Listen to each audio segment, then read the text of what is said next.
We know that the Sooners needed to get much, much better from their 2022 performance. Did they get better throughout the spring? Welcome to the Voice of College Football and Sooners Live right here on our OU channel. We got Jason Ray on the line, of course, for a 110th edition. And this is a big spring wrap up as we all took in the spring game from Norman. Jason, how's it going today?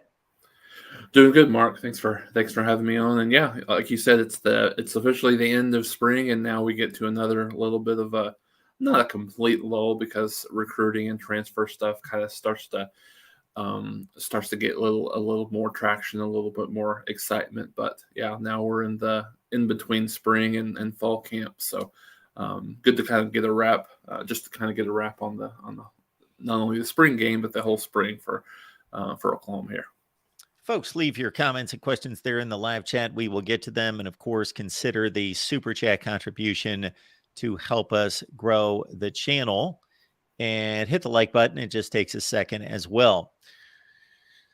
So, in watching the broadcast on TV, of course, there's not much crowd noise because it's not a typical game. There's nothing to root for exactly because you're rooting against your own team. But the one noticeable cheer from the crowd, in addition to just seeing scoring plays, was when Jackson Arnold trotted onto the field. So, of course, a highly touted high school quarterback is going to get that kind of reception. And there's much anticipation, even though he is not projected as the starter, and it would have to be an emergency for him to be getting meaningful snaps this season. But still, I took note of Jackson Arnold and a lot of anticipation surrounding his appearance in front of the Oklahoma faithful for the first time.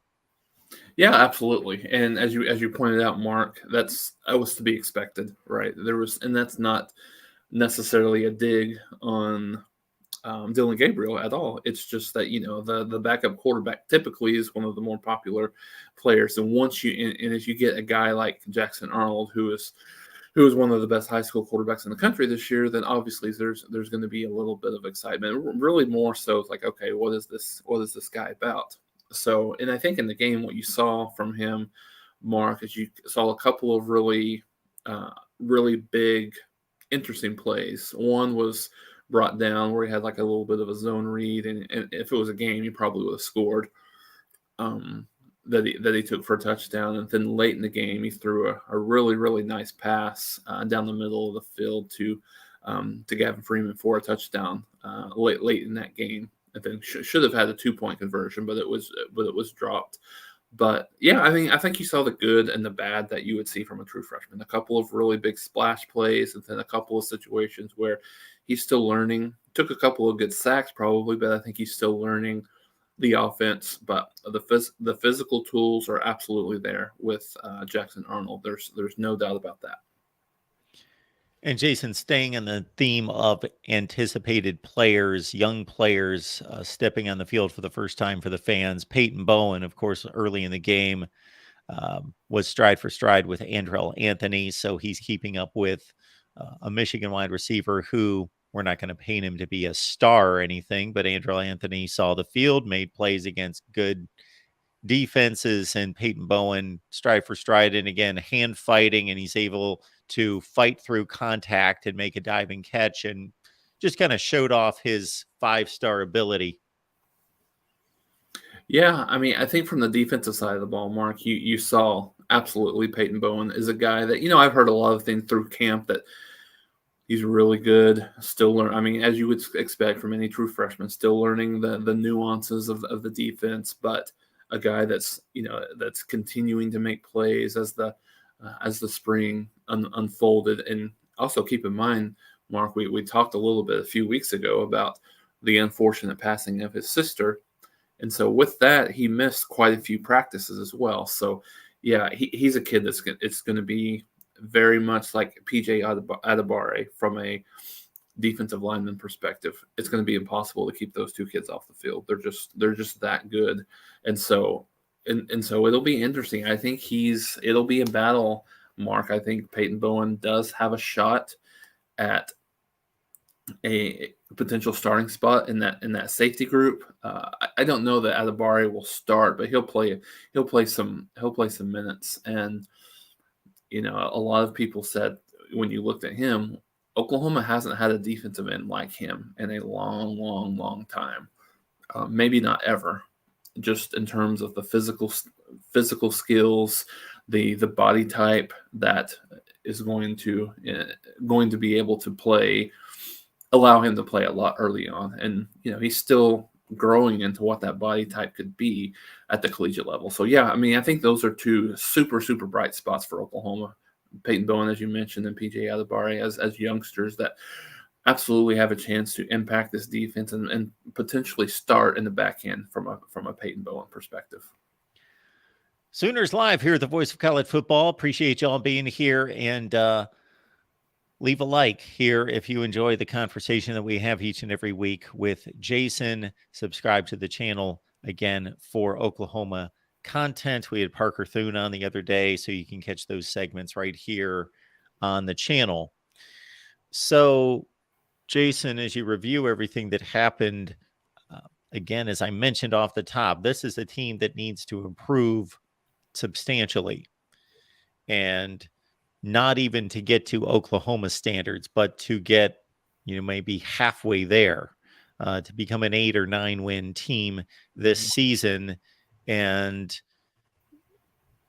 maybe not even just taking the game in and of itself, but everything that you can gather through the spring practice and then what was confirmed in the game. Where are you still thinking that this team is lacking and really needs to improve between now and August? Yeah, so there's some things that, as we mentioned at the top, there's some things that you can see that I don't know that I would call it glaring weaknesses, but I'll see that there's opportunity certainly for improvement. And there's some tough things to take away from that, Mark. We talked last week, and just generally speaking, from a spring game perspective, I think it's there's a lot of times there's a lot of overreaction, and the format of this game was really kind of indicative of the injuries that Oklahoma had on the offensive line. They only had about 3 of their 2 deep that were really, really healthy. Healthy from the perspective of wanting them to get out in this game. And so the line of scrimmage, so to speak, offensive line versus defensive line, it's really hard to get a read on exactly, because you look into it, the defensive line looked really, really good, dominating the line of scrimmage, but I think you would expect that against, quite frankly, a few guys that probably aren't going to see the field this year for Oklahoma. Not that they're bad players at all. They're just young kids, and they're just not ready yet. So you take that into consideration, but so you almost kind of have to throw that off the table a little bit. So let's start on the offensive side of the ball. I think, with Dylan Gabriel, some of the same things you saw last year were evident in this game. He had a wide open Jaden Gibson early in the game, threw well behind him, probably a catch that Gibson should have made, but would have had to stop and go down and to make that catch. And those are throws you want to see him leading the receiver, so he can catch it and make a move in space, because he probably would have walked into the end zone if he would have caught it in stride. That was another one. There's a couple of overthrows in the middle of the field, which is very consistent with what you saw last year. So I think those are the things that were a little disheartening, seeing some of those same things between the numbers. Obviously, he has a lot of time to improve between now and spring. I mean, now and fall camp, but those were a couple of things. But on the positive side, I think he looked a little bit quicker, looked a little bit better, being able to run that zone read. I think Oklahoma will put the ball in his hands a little bit more this year from a zone read perspective, because what happened last year, and specifically after he suffered that concussion against TCU, they were very, very hesitant to ever put the ball in his hands in a predetermined run. So I think you'll see a little bit more zone read out of Oklahoma with Arnold, waiting in the wings, have a little bit more confidence in the backup situation. Running back situation, again, some injuries there that Javante Barnes was out. Marcus Major had another injury, which has him out. Neither of those two are anything to be concerned about for the season, but they were out in this game. So Gavin Sawchuk looked good, caught the ball out of the backfield a couple of times, looked really good, struggled a bit in pass protection. But I think part of that had to do with the fact that a lot of times there was 2 or 3 guys in the backfield that he was having to try to identify who that might be that he needs to protect. So no, I don't really have any concerns about that. DeMarco Murray will have him squared away. But Tawi Walker's a guy that got some carries. I think will be interesting to see. I think Oklahoma will use him a little bit more this year, specifically in goal line, short yardage situations. Wide receiver, Mark, I think that was one of the concerns, and I think it remains a concern coming in. There was not a lot of separation. Jaden Gibson is a guy that has the tools. He's he can run, really tall, very athletic. Had trouble catching the ball. Had that drop that I mentioned early on in the game, which wasn't not a clear-cut drop, but should have made the catch. Had a drop wide open for that 2-point conversion late in the game. He dropped that pass, and really you just weren't seeing a lot of separation from these guys. So whether it be Jalil Farouk, Andrew Anthony, in any of those, really didn't see breaking away in some of those one-on-one matchups. So I think that will be something that Oklahoma fans will continue to watch and see, and just see how that progresses through the spring and the summer. With that group, tight ends, another position that was really hampered by injury over the spring. Blake Smith, Texas A&M transfer, finally got got healthy towards the latter part of the spring and played a little bit, caught a touchdown pass. He had a big club on his hand. Caden Helms, Jason Llewellyn, a couple of young guys that were freshmen last year. Again, they were hurt. And then obviously you saw Austin Stogner had a catch early, but they only had 1 catch in the game. So there's just from that, they need some playmakers out of that group. Not sure what they have outside of Stogner, but you've got to have, I think, one of Caden Helms or Jason Llewellyn to kind of step up and be an additional playmaker for Oklahoma out of that tight end room. Wouldn't be surprised if they make a move there at some point in the spring through the summer to add someone. And then you move over to the kind of the defensive side of the ball. Again, defensive line looked really good, but it's really hard to judge. We talked about PJ Alibare, Rondell Bothroyd, Trace Ford didn't play much, but when he played, he did some good things in there. But I think the linebacker in the secondary play was pretty good for the most part. You've got Danny Stutzman and probably Jaron Kanik who looked the best there. Kanik's a little bit of a battle there in the middle with Kobe McKenzie. Kanik looked a little bit more polished, looked a little bit more ready. Kobe McKenzie missed a couple of tackles, which, it is what it is in the spring. That's okay. But I think Kanik looked the better of the two. And then we talked about the secondary a little bit in terms of, we talked about Peyton Bowen, but I think they are really, really deep in the secondary. Reggie Pearson, the transfer from Texas Tech, looked solid in the back end. Justin Harrington looked really good. And then you've got Woody Washington. Still some concerns on that opposite corner.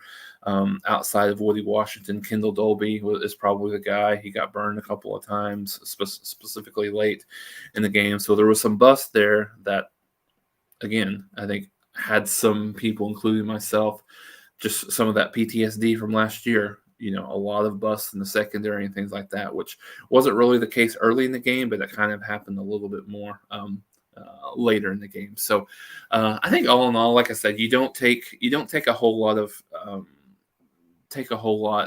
out of the spring game from an overreaction perspective. I think you take a lot of there's some areas that you think this team needs to improve on, and then there's some areas where where they may be a little bit deeper and really good at certain spots. I think, like I said, the linebacker and the defensive backs were, I think, at least for me, a little bit better than what I had anticipated. Like I said, defensive line was a little bit hard to judge. Looked good, but very hard to judge. But I think there's something, I would say, coming out of that game, which is a little bit strange. Typically, over the last few years, there was a little bit more concern on the offensive side of the ball than there are on the defensive side of the ball, particularly from a, you don't have a Marvin Mims out there anymore. So, Jalil Farouk, and again, didn't have a great game in the spring game, but from all accounts, has been really, really solid throughout the balance of the spring. So, him, Andrew Anthony, and Oklahoma did get a transfer, so we'll see if that helps, and I'm sure we'll get into that here in a little bit. But yeah, they just need some guys to be able to stretch the defense and be playmakers. I think that was the area that was a little bit, I think, concerning coming out of the spring on the offensive side of the ball. Absolutely. And a couple other guys, as you were running through, a lot of the players that you mentioned were, of course, transfers. Dason McCullough from Indiana made a couple plays. Davin Spears up front did as well. And not to be pessimistic about it, because this is not necessarily just my viewpoint on Oklahoma, but in spring games in general, that if I see, I am more measured and less willing to give valid evaluations on the high side in comparison to the low side, meaning that I think if somebody shows that they're incapable of making the throws, making the coverage plays that need to be made, that those are probably not going to, that's probably where that player is. If a cornerback gets burned 3 or 4 times, that's probably pretty consistent to what's going on a regular basis. Yeah. If a quarterback can't make certain throws, I just think that the plays on the bottom scale should be more concerning. And again, I'm not just speaking to Oklahoma, but to any spring game, then flash plays should be like blown out of proportion. A guy makes a one-handed catch, right? The receiver's wide open because there was a blown coverage and just catches the ball and runs 50 yards for a touchdown. I just think that it's more valid to come up with concerns based on poor play than there is to overestimate based on splash plays. That's just my thought on that. Yeah, no, that's absolutely valid, Mark, and I agree with you. I think, a perfect example of that is what we talked about from the quarterback position. Yes, Jackson Earl will make 2 really big splash plays, but he, I think in the first half he was, 3 for 7. Overall, I think he was like 6 for 13, and not that he was bad, but you could tell that you can tell from just an overall understanding of the offense perspective, he's definitely not where Dillon Gabriel is. Dillon Gabriel knows this offense really, really well. Now, the intangibles, the ability to make plays, obviously Jackson Arnold is there, and he's, I don't think anyone would dispute the fact that he's got a better arm. He's got the better measurables. He's more physically gifted than what Dillon Gabriel is. But to your point about making splash plays as opposed to making consistent plays, that's something that would have to be earned, obviously, by the staff. Do they have enough confidence in him if at some point they decided to make some sort of a change? Do they have enough confidence in him that he would be able to make the plays, over and over again? And I think honestly, that's the concern that you have with true freshmen. And I think that was one of the concerns that Lincoln Riley even mentioned with Caleb Williams early on a couple years ago, in terms of he needs to, he didn't see a lot of those consistent plays over and over again in practice. And that was the difference between why Spencer Rattler continued to be the guy versus Caleb Williams. And then, but he was one of those kids that kind of turned it on when the game started, especially the latter half of of that season. So yeah, there's two parts of it. You got to have that consistency to have that trust and feel good about where you're at, whether it be quarterback or any other position on the field. Brendan Thompson, of course, is anything but a proven commodity after catching one pass. So he's got one career reception. However, top 20 wide receiver coming out of high school, top 20 player in the state of Texas, top 130 player according to 247 Sports. And I saw somewhere where he is the first player to transfer from Texas to Oklahoma, like in 50 years or something like that. So Brendan Thompson, one-time Longhorn, much needed addition to a wide receiver core that you talked about. Isn't a disaster, isn't a huge issue, but certainly could use more playmakers. Yeah, absolutely. And I think he's one of those guys that's going to, I don't know that he's necessarily, you can't come on here right now on April 26th and say he's going to make a big difference, right? Because he's like the rest of the guys that Oklahoma has in that wide receiver room. Very talented, but unproven, very inexperienced. And as you mentioned, just the 1 year with Texas, had one catch, I think, for 31 yards against Oklahoma State last year, and that was his only contribution catch wise. So blazing speed, though, really fast wide receiver. Probably will be the fastest guy on the team, at least the fastest wide receiver there. So yeah, I mean, I think a need that this team has is someone, whether it be Thompson, Brendan Thompson, whether it be someone else on the team, Andrew Anthony, there's going to have to be that deep threat that stretches the defense a little bit, because you've got a couple of really good, you've got, what you have in Drake Stoops, what you've got in, to a certain degree, in, sorry, I just blanked. You got to a certain degree with Gavin Freeman, who played a little bit last year, Jaleel Froken, those guys. But you've got some of the new guys that really needs to be able to step up and be able to stretch that defense. And so with him, and then with what Oklahoma has, and a couple of guys coming in in June here, has an opportunity to challenge some of those guys. So I think they got the talent. I don't want for everybody watching this, I don't want people to feel like I'm down on the wide receiver group, which I'm not. I think they have the opportunity to be good. They just have to be able to make some of those plays. And Brendan Thompson will have the ability, and his ability to stretch the field was a big, huge commit for Texas, 4-star guy last year. And so he has the talent. He has the talent and the speed to be able to help this team immediately. So we'll see how that goes in spring going into summer. But I think that's certainly going to be one key on the offensive side of the ball. Jaden Davis was a pretty highly thought of commit coming out of high school as a top 25 cornerback.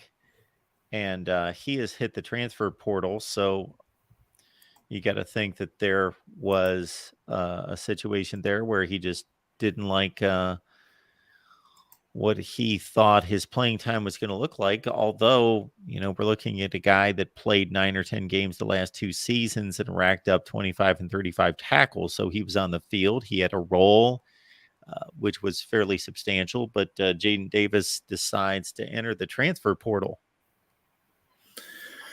Yeah, from everything that I heard about this situation and about why he made that decision, I think it was playing time related. Didn't feel like he was going to get as much playing time this year as he was really looking for. I think you've got another situation. I think he's playing a position, cornerback versus, one side of the field versus the other, that he didn't feel like was his strong suit. So, those two things in combo was what led to the decision. I think a lot of the feedback that I had received that from that situation specifically, Mark, was that it didn't look like that he would be a guy that would right now at this point was going to crack the two deep from a cornerback perspective. So with the increase in talent that they've had this year, so I think it's one thing on the defense. I think that will be one of the bigger position battles going from the spring to the summer, and obviously fall camp is who takes over that second cornerback starting role. You got a lot of guys that are there. Quite a few young guys that have an opportunity to say that. I misspoke earlier when I talked about Peyton Bowen from a safety perspective. I think he could possibly be one of those corners, but you've got but then you've also got Josiah Wagner there. You've got Makari Vickers, a lot of young kids, along with Kendall Dolby, that has a little bit more experience, but he's still young from an Oklahoma perspective. So, and then you've got a kid like Jacoby Johnson's coming in the fall out of Mustang, who has the ability. That's probably where he's going to fit for Oklahoma. Is that cornerback. So it'll be very interesting to watch that position battle here in the fall for Oklahoma, as an area that they're going to have a new starter there, whoever that might be. Talking Sooners with all of you here at the Voice of College Football each and every Wednesday, 12:30 Eastern, 11:30 where it counts. That's our typical time. However, sometimes we've got to move that around. So please subscribe and hit that bell for the notifications. That way you can keep track of when we go live, but we make that announcement as soon as possible when we need to switch up. But typically it's 11:30 a.m. Central Time. And another Jaden to talk about would be the last commit coming in, 14th rated safety in the country coming out of Texas. Jaden Hardy committed just a few days ago, as did Isaiah Autry, an offensive tackle out of Mississippi. So obviously Hardy's ranking tells us that a lot of people, and the offers that have gone out for him, that he's highly regarded. Yeah, absolutely, Mark. Big time get for Oklahoma. A guy that, I don't know if I would say silently committed, but a guy that I think a lot of people thought for Oklahoma would be something that would be happening fairly quickly. So, and it came together pretty quickly after that was even just a few days ago. So, as you mentioned, 4-star safety, Lewisville, Texas, number 14 rated safety in the country, number 162 overall. So yeah, in terms of what he's got, the size and the measurables that the bat from a Jay Valai, Brandon Hall perspective that they like to see there. He's got exactly what they're looking for. Very highly recruited kid. We mentioned we kind of talked a little bit about Isaiah Autry last week. 3-star offensive tackle, does have the ability to potentially get up to be a 4-star kid.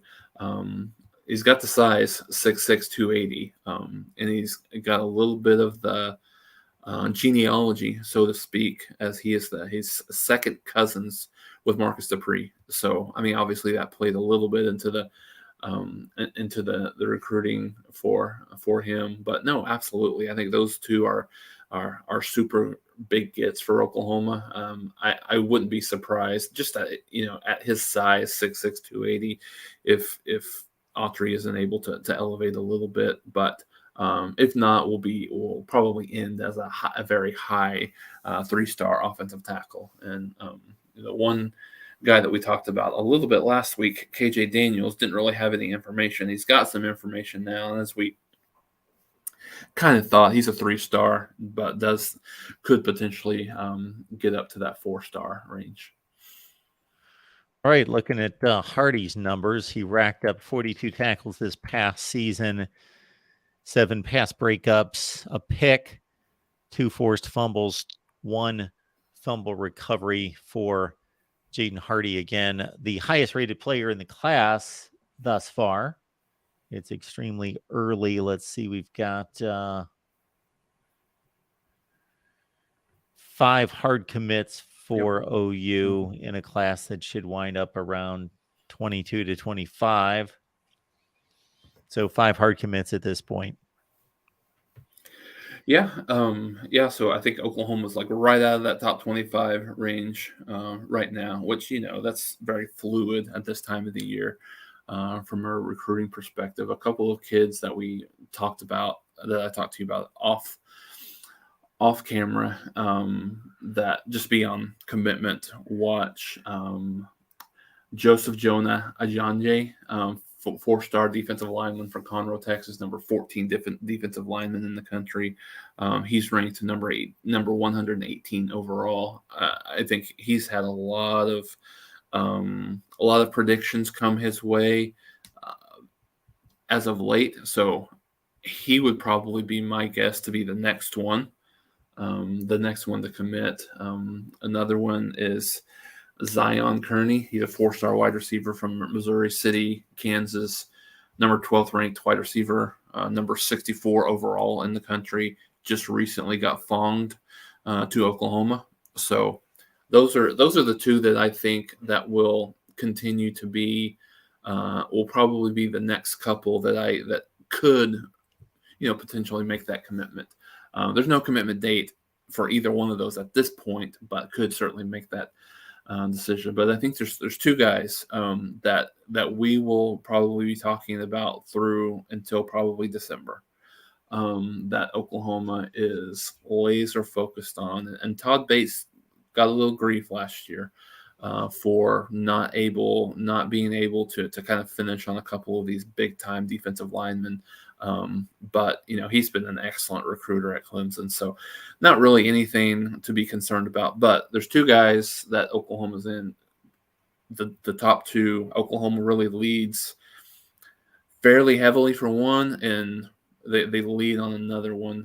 William Nwaneri, he's a 5-star defensive lineman from Lee's Summit. Caden Green came from that same place this past year. Number 1 defensive lineman in the country, number 4 overall. David Stone, he's an Oklahoma product. He's moved to Florida, playing for IMG. Number 2 defensive lineman in the country, number 8 overall. Oklahoma has a significant lead and advantage for Stone. Being an Oklahoma guy, Gerald McCoy has been extremely vocal in his recruitment of Stone to Oklahoma. Would be, at this point as we stay here today, would be shocked if he doesn't commit to Oklahoma. But he's a kid that he loves to play the game, so I don't really expect him to commit anytime soon. And Nwaneri was in Oklahoma for the spring game as well, has been super, super positive, has a couple of predictions for Oklahoma. Oklahoma leads there. Everyone in Alabama, Georgia, Texas, you name it, is in his recruitment right now. But those are a couple of guys as we continue, through the summer, and then obviously the fall to early signing day in the winter next year, early winter. Those are a couple of the names to keep in the back of your mind that Oklahoma fans will want to certainly keep an eye on. Back to Zion Kearney, he caught 39 passes this last high school season, which would be his junior season, 39 catches, 765 in yardage. So that's just about 20 yards per reception, a shade under, 8 touchdowns, caught 15 balls the year before, 10 total touchdowns in his high school career.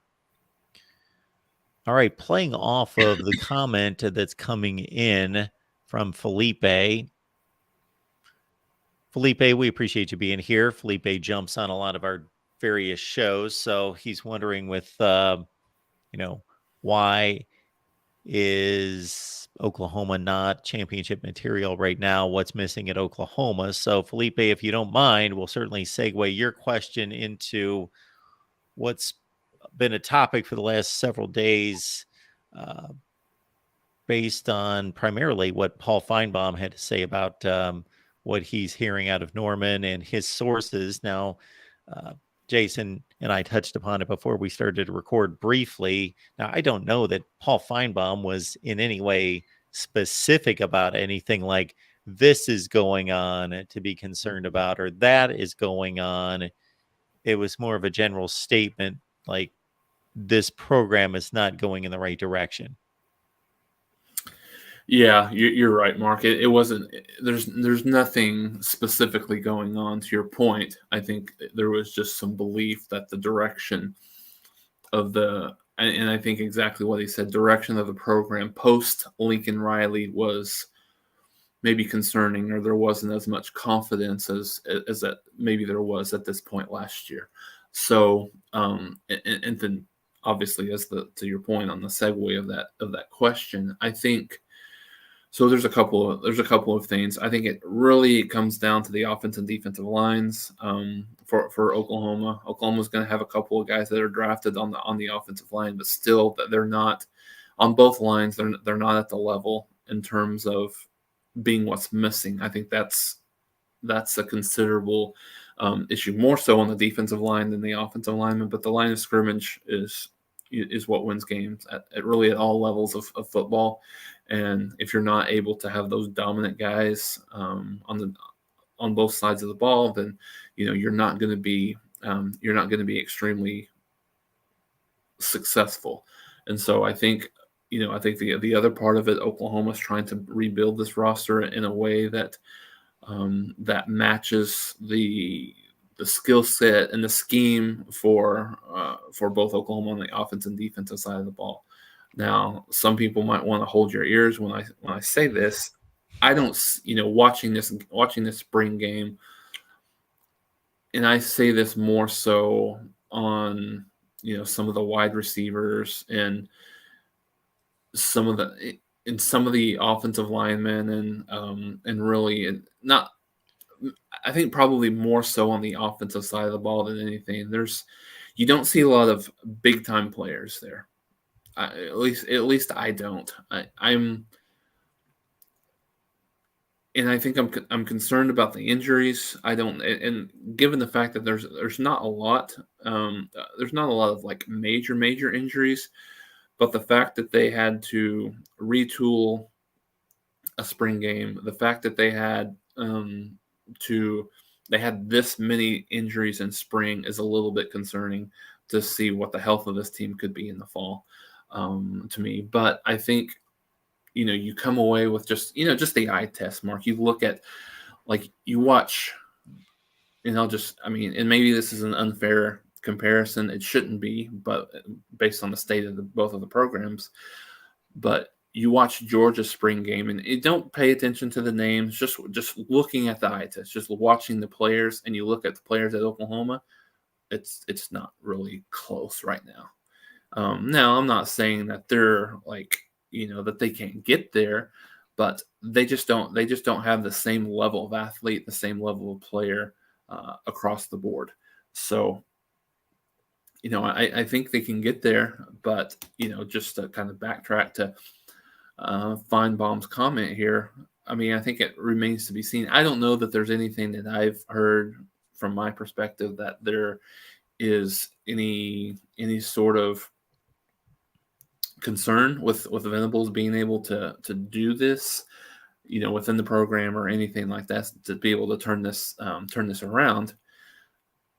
But I think when you finish the season, I think if Oklahoma finishes like 8-4, I think that's fine. I think a lot of people will say, okay, including me, they don't have they don't have quite the talent at the positions that they need to have, but they're getting there. They had a number 4 recruiting class in 2020, the 2023 cycle.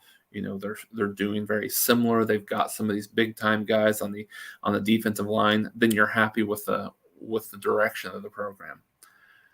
Now, if they come out and throw a 6-6 or a 7-5 or 6-7, whatever the season may be, if it's barely above 500, and maybe Oklahoma misses out on some of these big time recruits, then I think that kind of holds some more water. So, I mean, we've talked about this a lot. This is a really, really big season for Oklahoma year.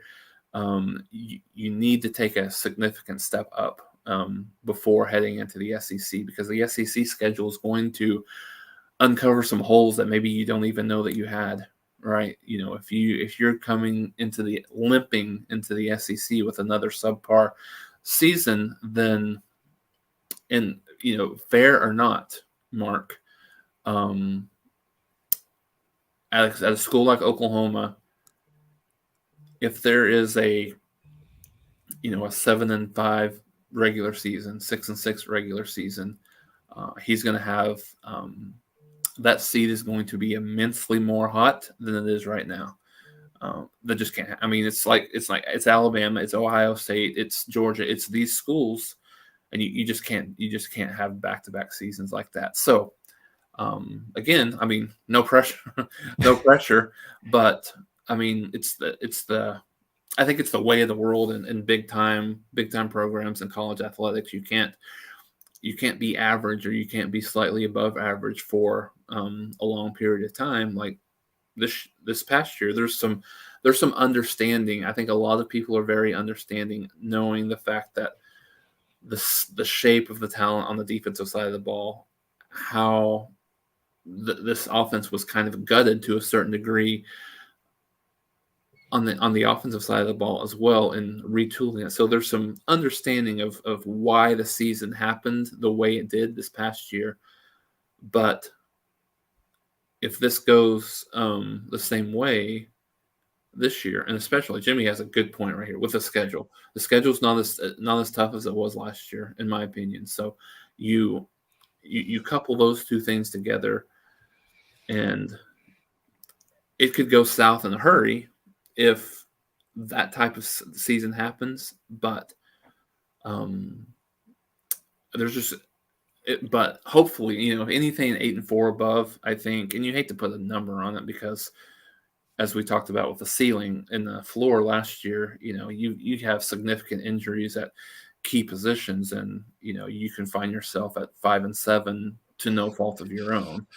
But I think those are the things that are really kind of, really super important as you look and going into the season for Oklahoma. I hate to put a exact win total on it either, although that's the first thing you start with.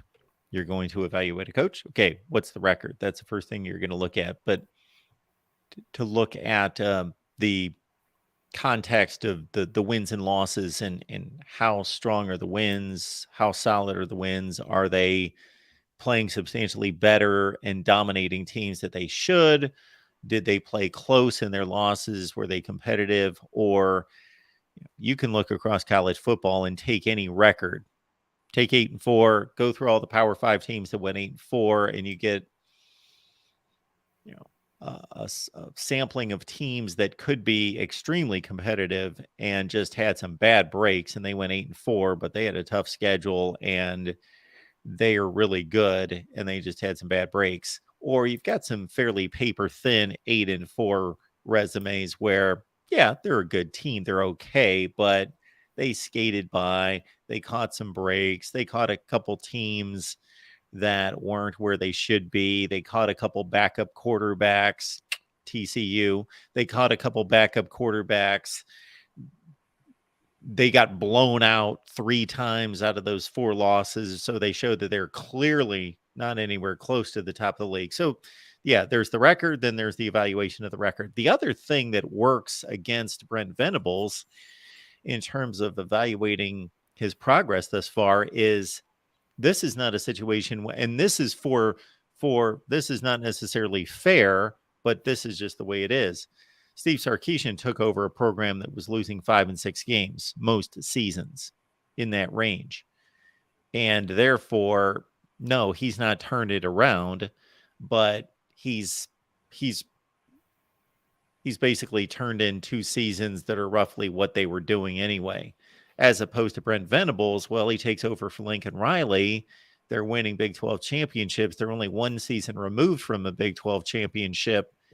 And even a down season is 11-2 under Lincoln Riley. And then Brent Venables takes over, and then they lose 7 games. So when there's been this long line of winning under Bob Stoops and Lincoln Riley, and then there's a dip versus taking over a blue blood that's been down and you just fail to improve the situation dramatically, that's not a good look either. Yeah, no, you're exactly right. it's a different comparison between OU and Texas, and you'll have to remind me, Mark. I can't remember. Did Tom Herman get 3 years or 4 years?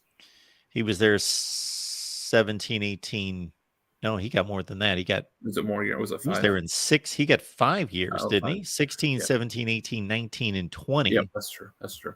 And so when you compare the two, I mean, Tom Herman, he got to a conference championship game. He got to a Big 12 championship game. Obviously, he wasn't able to win it, but and so that's why you and he got to a couple of at least one other New He Year's won Six all his Bowl. bowl games. He won a Sugar Bowl. He had an okay stay, not Texas standard, Right. not good enough, but Yeah.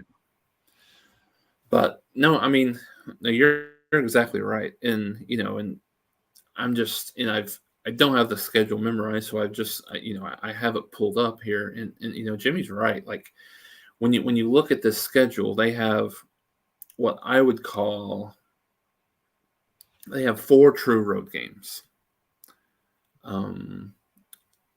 They play Tulsa in the non-conference at Tulsa, but that's going to be a home game more than it's going to be an away game. Oklahoma will have more fans in the stands than Tulsa has. You can book that, and they go to Cincinnati as the first conference game of the year, and then Texas is obviously not a road game. It's a neutral site game, and then you've got Kansas, Oklahoma State, and BYU as your three road games. And Kansas and Oklahoma State are probably going to be 2 of the lower half teams, I think, this year. I think Oklahoma State probably takes a pretty big step down. But you've got a lot of these games at home. You've got TCU at home. You've got Iowa State at home. You've got West Virginia at home. And then you've got the 2 non-conference games as well. So it's when you look at it, Mark, it's hard to see where these 5 losses are going to come. But at the same time, it just we have no idea how some of these teams are going to be, and is the home field advantage the same thing as it was in previous years. But you've got Arkansas State and SMU, which should be, SMU is a much better team than they have been in the past. But again, Tanner Mordecai's gone, so what does that look like at the quarterback position for them? And so, yeah, the schedule is certainly not daunting. I think it'll be the last year that you can say it's not daunting, and they have some opportunities with hosting TCU late in the year. BYU will be a little tricky, I think, late in the year as well. But yeah, I think 8-4 is probably the minimum of what you would like to see if you're an Oklahoma fan going into the SEC. As we've talked about, this conference is going to be different than any other conference from a competitive standpoint. There is a hierarchy, but it's pretty vague, and it's pretty blurred, and it's pretty gray in the dividing lines between the various tiers as opposed to the other conferences. And while Oklahoma should win the majority of games, if these teams turn out to be, and they won't, because there's going to be change and there's going to be teams. For example, I'll throw this stat out that I bring up from time to time, but I'll narrow it down to the Big 12. Between 2021 and 2022, 7 of the 10 teams in the Big 12 either improved by at least 3 games or declined by at least 3 games. Mm-hmm. TCU, Kansas, Oklahoma, etc. 7 teams in a conference of 10 either had a dramatic rise or a dramatic fall. So, but it looks like that when we get to season's end, that outside of the potential of Texas exploding and being a legit college football playoff threat, legit dominant team, that you've got all these teams that it's going to come down to injuries, quarterback play, kicking game, making a field goal in the last 13 seconds of the game or missing it.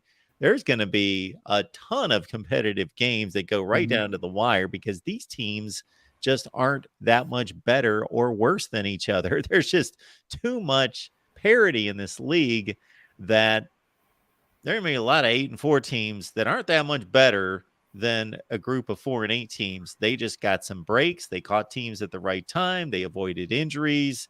They had some guys make plays. They got a little bit lucky. They had a kicker make a couple 52-yarders at the gun. That type of separation is what I'm anticipating. Again, there could be a couple outliers, like West Virginia or Kansas could continue to be awful, and Iowa State maybe. And then there could be some outliers at the top, and Texas would be the likely candidate. But mostly, this league's just going to beat up on each other. Yeah, I think so, Mark. And I think that the difference is really that we've discussed is how Oklahoma was in the one-score games last year compared to the way they were a couple of years ago. Kind of compounding on your point that there's, at least at this point, it looks like the league is fairly even. And then when you put in the some of the new teams that are in, and certainly Kansas, who has typically been a little bit of the bottom feeder, but they are certainly much more improved last year. I wouldn't certainly expect anything different coming into 2023. And no, I think you're right. I think there's a lot of evenness, and there certainly will be a lot of one-score games. And so, is Oklahoma, can they win some of these games that they lost last year? And that honestly may be the difference between 6-6 and 8-4 for them. If they're able to win some of these one-score games, maybe that takes them over the edge at a 8-4 or 9-3. But if they're still finding ways to lose some of these games, then that could be the difference. Yeah, and as you know, and I just outlined, but in a different way, if you go to any other conference and you take the top 3 or 4 teams, you can look at their schedule and you're pretty confident they're going to win all these games. They're going to get challenged here. They're going to get challenged there. And that's it. And that's what it is. But in this league, and I think it's going to be fun going forward, and Oklahoma is not going to have any part in it. Of course, they're going forward to the SEC. That is going to be a fun league if you just enjoy competitive games amongst a lot of teams that will not compete for a national championship. But it's going to be a fun conference. So Troy is saying, which this is an interesting debate looking at the program, Stoops to Riley to Venables, says that the program actually got worse with Lincoln Riley. I don't really see that unless you're really taking the final season and the end of that final season as where he left it, which technically speaking, but it's not like he took over 11-1 teams and then he went 8-4 his last 3 years. Yeah, no, I think that's fair, Mark. And I think, where, we talked about this last year a lot when, a couple of years ago, I guess now, when Riley took the job, and it's very small steps in the opposite direction. But, if Oklahoma played Georgia in the semifinals, obviously a lot of people felt like Oklahoma should have won that game, was the better team, but they didn't. The next year Oklahoma gets hammered by LSU gets hammered by Alabama, LSU. And then LSU into his last year was not able to. His last year was not even able to make make a playoff game. So I think there's a little bit of belief that there's a little bit of a downturn, and I think there's a lot of concerns initially within the program. Does Lincoln Riley have the ability to develop quarterbacks? Because of Jalen Hurts, a transfer, Baker Mayfield, a transfer, Kyler Murray. Now, I think those questions have been answered now. At the time, they were unanswered. Now, with how he's elevated, with how he's elevated Caleb Williams from, where he's at to a Heisman Trophy winner. I think that question is really unanswered. But to Troy's point, there was just a small kind of downturn in, obviously his ability to downturn in Oklahoma's production at the end of the day. So it's not like a significant drop, from that perspective, but it's just small, small ability there. Folks, you can talk to other Sooner fans and other fans from other fan bases on our Discord. Go to patreon.com, search MarkRogersTV, patreon.com, search MarkRogersTV, sign up for Discord, and you get a ton of other benefits there as well. All right, Jason, anything else we wanted to hit on this week? No, I don't think so. I'm trying to think. There's nothing else. I mean, like I said, transfer portal will be big. I mean, if you're paying attention to the national news, my gosh, I don't even know if you're going to know what the difference in Colorado's roster. Like, it's mind-boggling. And I was going before we were discussing, I was looking at the transfer portal rankings. And obviously, Colorado's number one. Oklahoma's, I think, number 5 or number 6.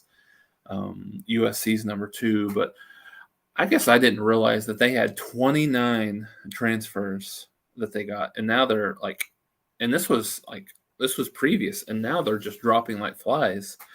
And some of these things, I don't know.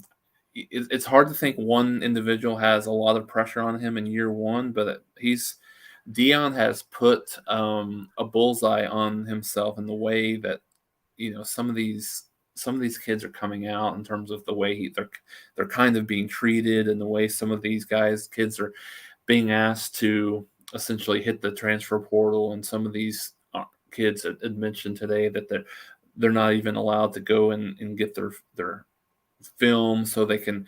So I don't know. It's a weird situation at Colorado, and one that I'm very interested to see how it unfolds just on a national scene. Obviously, it has nothing to do with Oklahoma, nothing to do with the Big 12 or anything like that. But it's just kind of bizarre. They're going to have, their roster is going to have to, I would assume by the time they start their first game, I would assume like 60, 65, 70% new players from where they were last year.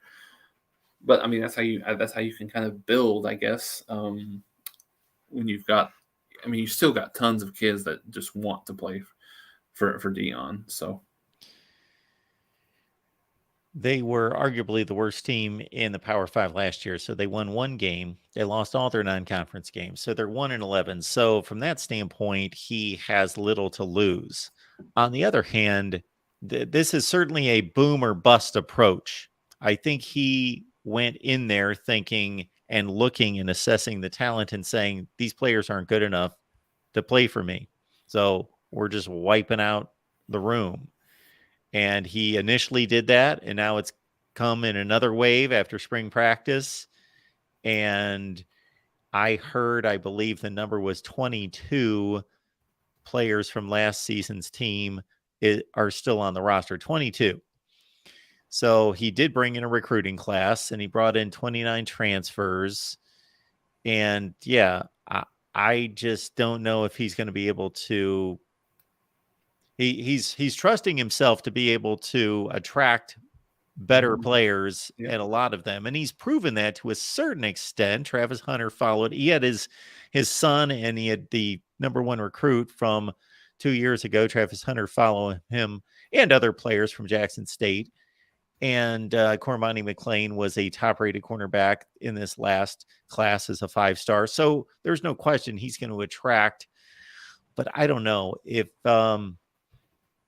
like you say, what we're hearing about his approach in the treatment of the players, I just don't think it's not a good look. And it's not, if it's accurate, it's not the way you need to conduct business and be a coach.